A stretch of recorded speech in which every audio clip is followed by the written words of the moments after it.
how to access Instagram map features. Ready to become an Instagram explorer?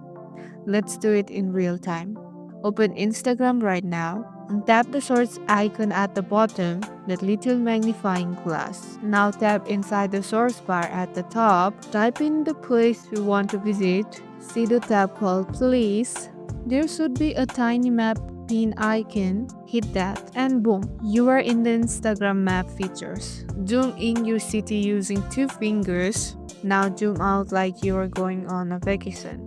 Tap see more and the post will start popping up like the treasure pin. Find the one that look like food, travel or something funny, tap it and uses location hop like a pro. No map icon, try this trick. Find any post with a location under the name, tap the location name, tap see location. Congrats, you just snuck into the map through the back door. And that's it. Hit like, share, and subscribe to our channel for more fast, fun Instagram hacks. And see you in the next video. And thank you for watching.